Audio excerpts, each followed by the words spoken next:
taubat. Bismillah, saya awali dari definisi kata-katanya.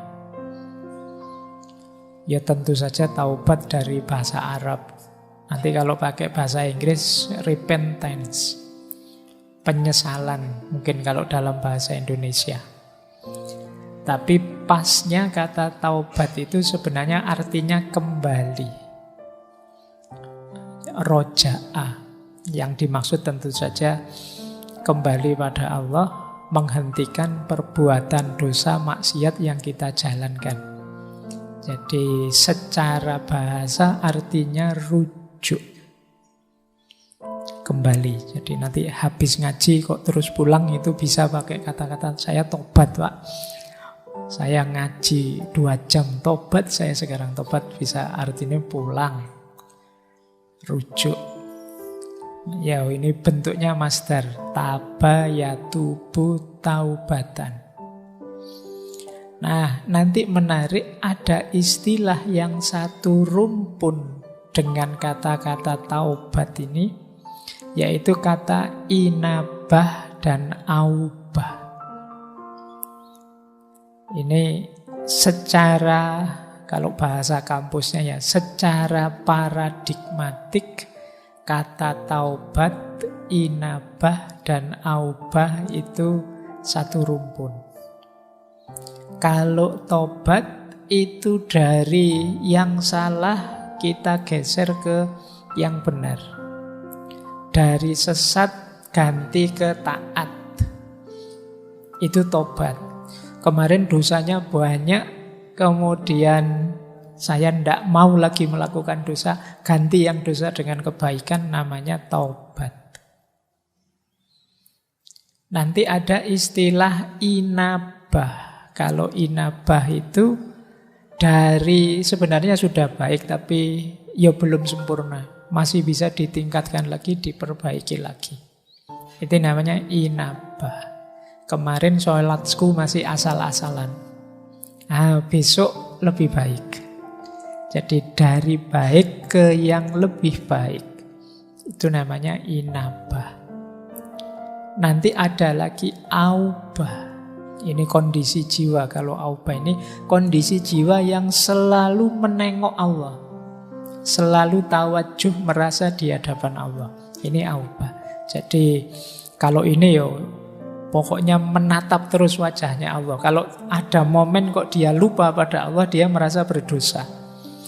Ini yang nomor 3, ini levelnya para wali biasanya. Oke ya wali kekasihnya Allah, bukan wali murid atau walian. Jadi para aulia maksudnya, kalau bahasa Indonesia ini agak tricky itu. Nah, jadi ini satu rumpun. Ada taubat, ada inabah, ada aubah. Alhamdulillah kalau teman-teman sudah selesai urusan taubat, saatnya untuk inabah, memperbaiki diri. Kalau sudah beres di inabah, mungkin bisa naik ke level 3, namanya aubah. Nah ini, cuma saya tidak yakin sudah beres urusan taubatnya. Dosane sih oke, wong kalau buka HP kadang-kadang ngelirik-ngelirik yang tidak harus dilirik. Nah, ayo ya, bismillah kita latihan. Memang manusia tidak ada yang murni, tidak ada salahnya. Kita itu tempatnya salah dan khilaf. Meskipun khilaf ini sering jadi alasan. Mohon maaf Pak, khilaf. Saya kan manusia Pak, mesti gitu. Oke, kita lanjut ya. Nah, ini masih teori. Taubat ini hukumnya wajib. Jadi kalau teman-teman nanti menjelajah ke banyak kitab karya para ulama, pasti di situ ketemu kalau ada yang tanya hukumnya taubat wajib. Tidak boleh orang itu sadar bahwa dia penuh dosa tapi terus santai saja. Wajib. Nah, jadi ada ayatnya itu, silakan dibaca Al-Quran surat At-Tahrim ayat 8. Ya ayyuhalladzina amanu tubu ilallahi taubatan nasuha. Wahai orang-orang yang beriman, bertobatlah kepada Allah dengan tobat nasuha. Tobat nasuha itu tobat yang paling murni. Nanti para ulama definisinya macam-macam. Itu saya ambilkan beberapa definisi dari para ulama. Tobat nasuha itu apa sih? Berarti nanti ada tobat yang tidak murni. Ada berbagai motif tobat yang tidak nasuha. Yang nasuha itu apa? Yang kata Al-Kalbi, tobat nasuha itu hatinya menyesal, lidahnya mohon ampun, berhenti dari dosa, dan niat tidak akan mengulang lagi.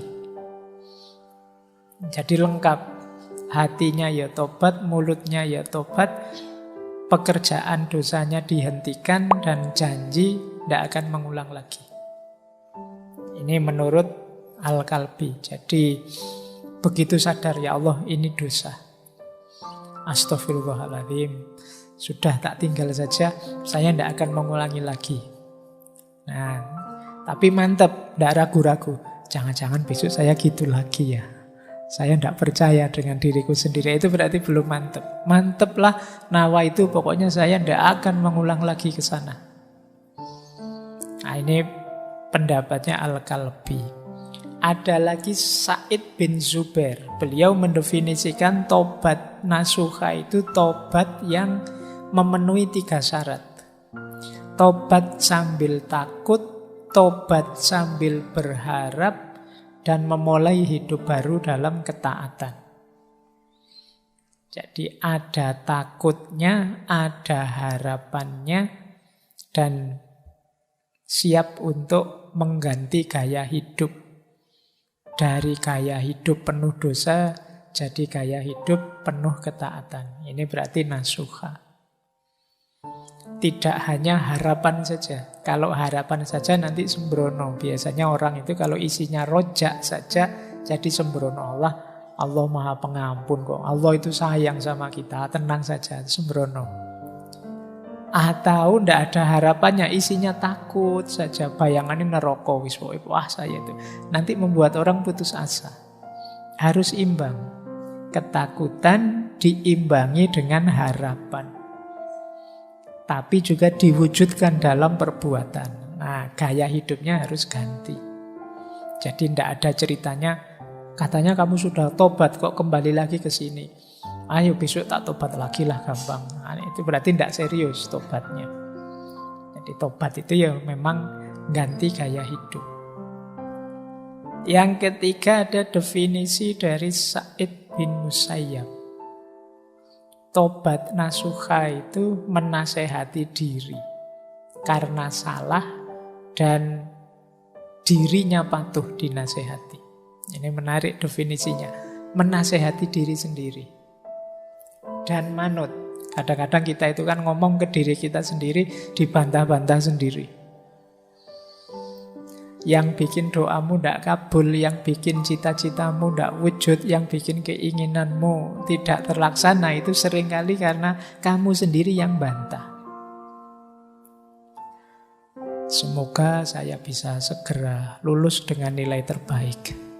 Tapi apa ya mungkin ya, nilaiku bisa terbaik itu wong ya kelakuanku kayak gini, wong kamu sendiri yang bantah. Semoga setelah ini aku tidak buang-buang waktu sia-sia dengan main HP terus. Tapi terus kamu bantah sendiri, kuat tidak ya kira-kira? Ya tidak kuat, kamu sendiri sudah bantah dirimu sendiri. Jadi kalau di awal sudah macet ya tidak mungkin jalan sudah. Makanya Allah itu sebenarnya menegaskan ana inda dzonni abdi. Aku terserah persangkaan hambaku padaku. Jadi kalau kita merasa apa sih yang Allah tidak mampu, pasti Allah kalau menghendaki saya lulus dengan nilai terbaik ya bisa. Meskipun teman-teman nilainya sudah bagus-bagus yang sudah lulus selama ini, tapi kalau Allah menghendaki ya sopo ngerti tiba-tiba nilaiku perfect misalnya.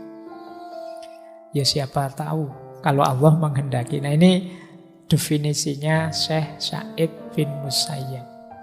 Kalau Ibnu Katsir mendefinisikan tobat nasuha itu tobat yang sepenuh hati sehingga jiwanya jadi murni, keburukannya terhapus. Nah, ini definisi-definisi taubat nasuha. Jangan dihafalkan, tidak ada ujiannya. Kamu jalankan saja sekuasamu untuk bertobat ini. Saatnya mungkin mumpung ada momen akhir tahun, ayo latihan tobat yang benar. Nah, kita agak berpikir sekarang. Kenapa sih seperti saya bilang tadi, taubat ini dipentingkan. Kalau bahasa anak-anak hari ini mungkin diviralkan oleh para sufi, para ulama. Di-mainstreamkan. Karena memang ini sangat penting.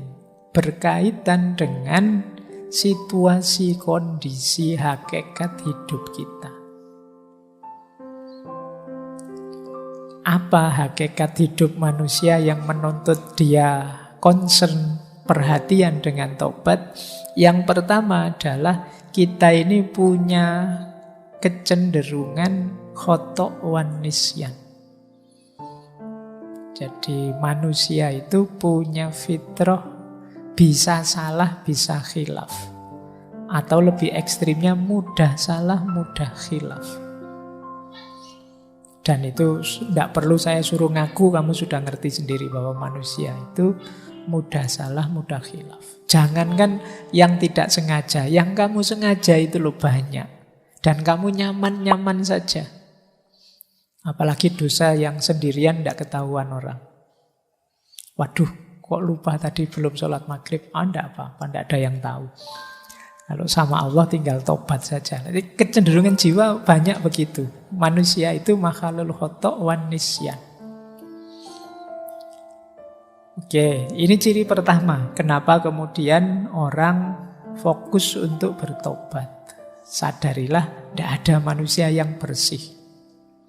Maka manusia itu tidak pantas, tidak kompatibel kalau dia sombong. Ya ibaratnya komputer itu kalau diisi program sombong itu tidak cocok. Dia akan crash. Saya yakin kalian juga tidak akan kerasan kalau dekat dengan orang yang sombong. Kenapa? Kesombongan tidak kompatibel dengan manusia. Karena manusia itu makhluk khoto' wan nisyan. Orang yang gampang salah, gampang keliru kok sombong, tidak pantas. Kayak tidak punya dosa saja kan gitu. Setiap orang pasti punya salah, punya dosa. Makanya kalau teman-teman kok tiba-tiba sampai pada momen harus konflik dengan orang, mungkin terdorong untuk maki-maki orang, menyalah-nyalahkan orang, menyesat-nyesatkan orang, ayo kembali dulu pada diri kita. Emangnya aku tidak pernah salah? Memangnya aku tidak pernah keliru? Tidak pernah khilaf? Fitrah kita itu ya antara lain khoto' wan nisyan. Ada sisi itunya, maka taubat penting. Makanya istighfar itu setiap hari, setiap habis sholat disunahkan. Berarti dosa kita itu hitungannya tidak harian, mungkin jam-jaman. Jangan-jangan menitan. Jangan-jangan detikan. Jadi kalau kalian muhasabah mungkin bukan minggu ini saya salah apa, tapi jam ini saya salah apa, atau jangan-jangan menit ini saya salah apa ya. Dari berangkat ke masjid ngaji sampai sekarang dalam masjid kira-kira saya ada salah enggak? Perbuatan mungkin tidak, tapi pikiranku ada salahnya enggak? Ada kelirunya enggak? Ada negatifnya enggak? Mungkin jangan-jangan tadi sudah sebelum jam 8 sampai sini, wah Pak Faiz kok enggak datang-datang sih? Katanya on time. Muslim yang baik itu menetapi waktu kok yo jam 8 lebih belum datang-datang. Pikiranmu bilang begitu.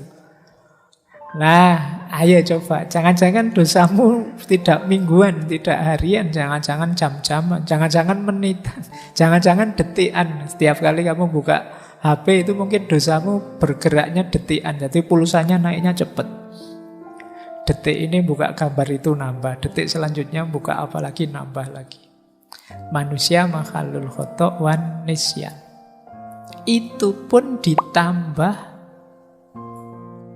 karakter kedua, kecenderungan kedua manusia apa? Tidak mau disalahkan. Orang itu biasanya kalau disebut salah, ditunjuk sebagai salah, tidak mau. Karena manusia punya fitrah kebenaran, jadi dia merasa gelisah kalau terbukti salah. Atau ditunjuk bahwa kamu salah, padahal mungkin memang kamu salah.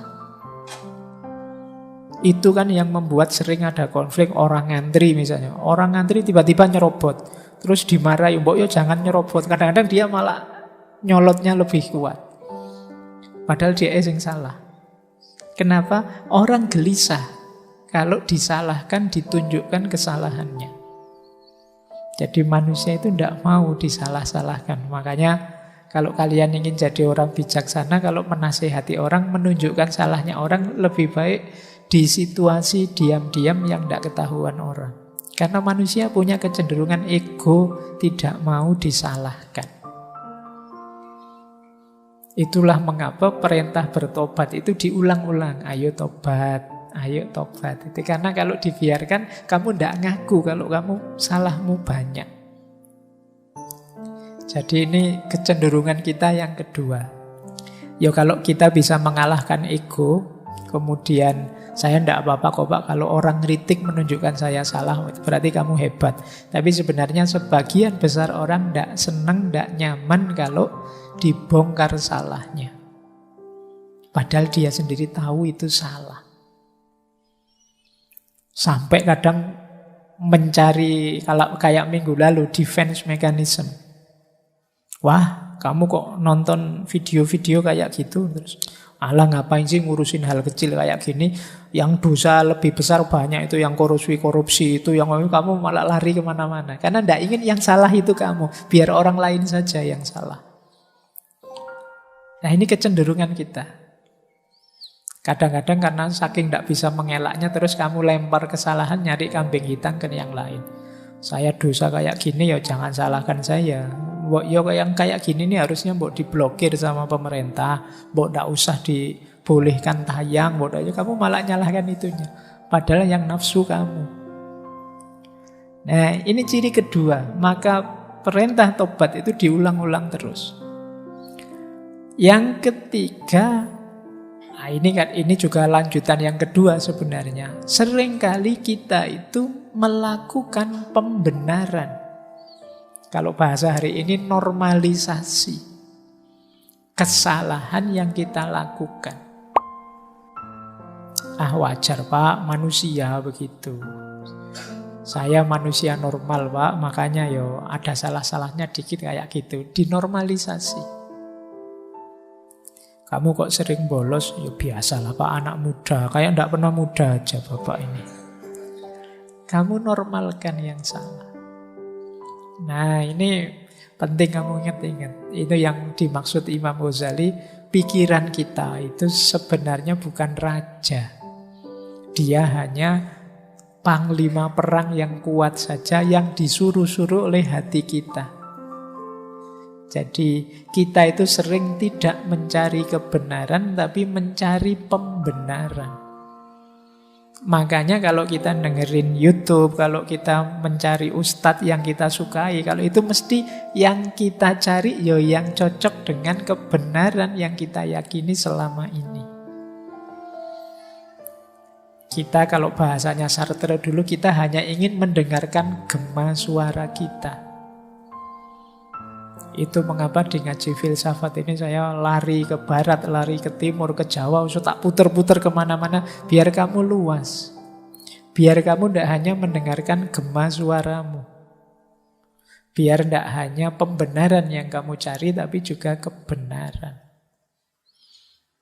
Karena cirinya manusia memang selalu mencari pembenaran. Nah kalau kamu sadar, kalau salah ya salah, jangan memberi pembenaran, kan berarti kamu terbuka untuk bertobat. Ya ternyata saya memang kemarin keliru, saya memang salah.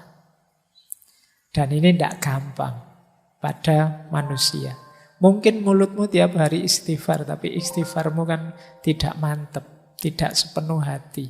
Karena kamu punya argumen yang kamu lakukan itu tidak sepenuhnya salah. Yang keempat, kenapa kita harus sering bertobat? Diri manusia ini punya beberapa perangkat yang sifatnya dual. Dual itu punya dua sisi. Kalau bahasa Al-Quran, fujuroha wa taqwaha. Ini yang membuat kita bisa khilaf. Misalnya, nafsu makan itu bagus, tapi ketika kita berlebihan dalam makan, dia berubah dari takwa jadi mungkar. Nafsu seks itu manusiawi, tapi kalau kita melampiaskannya tidak di jalur yang benar, ya dia dari takwa jadi mungkar. Ada dual. Mata ini bisa jadi sumber pahala, bisa jadi sumber dosa. Tanganmu juga begitu, kakimu juga begitu. Ini namanya dual karakter. Sehingga ya kalau tidak hati-hati ini kecampur-campur. Itulah mengapa kita penting bermuhasabah. Jadi, ya benar sih kamu buka HP-nya, HP WA Al-Quran kamu ngaji, tapi kamu lupa tiba-tiba muncul iklan orang yang bajunya minim misalnya. Harusnya astagfirullah, tapi alhamdulillah. Terus kamu sadar, tidak boleh sebenarnya saya lihat, dosa aku misalnya. Nah, ini loh sering keselip-selip, kecampur-campur. Kenapa? Karena karakter perangkatmu yang diberikan oleh Allah, ya memang ini jalanmu untuk bisa menikmati hidup di dunia ini. Kalau tidak hati-hati bisa menggelincirkanmu. Disitulah gunanya kamu sadar harus siap sedia untuk selalu bertobat. Nah, terus yang kelima, yang terakhir ini godaan. Sekeliling kita itu banyak sekali godaan. Jadi kalau pakai istilahnya bulan lalu ya. Jadi segala yang kita temui itu sebenarnya nantang kita. Mau kamu apakan? Nah, ini godaan. Teh yang ada di sebelah saya ini kan sudah disuguh, ini godaan. Mau diminum atau tidak diminum sisa sehingga dibuang saja.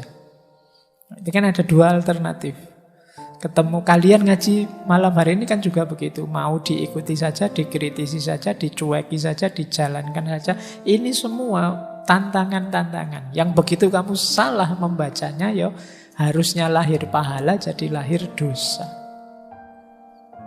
Apalagi ada makhluk yang oleh Allah diberi izin khusus untuk menggoda kita, menyesatkan kita. Nah, kalau ini ada dalilnya.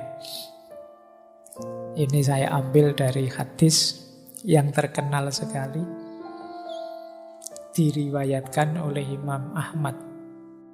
Satu ketika Rasulullah bersabda, "Inna syaitona qala," setan berkata, "Wa izzatika ya Rabbi la abrohu uwi ibadaka madamat arwahuhum fi ajsadihim."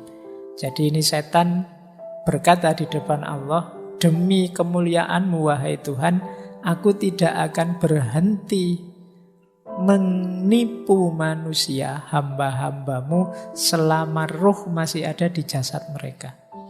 Jadi selama kita masih hidup, ya setan akan selalu menggoda. Tapi terus Allah membalas, "Wa izzati wa jalali la azalu aghfiru lahum mastaghfaruni."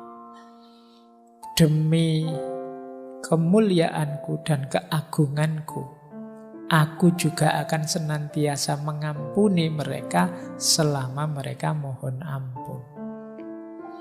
Jadi kita hidup ini dikepung godaan, belum lagi dorongan dalam diri kita, sehingga kita mudah sekali tergelincir dalam dosa.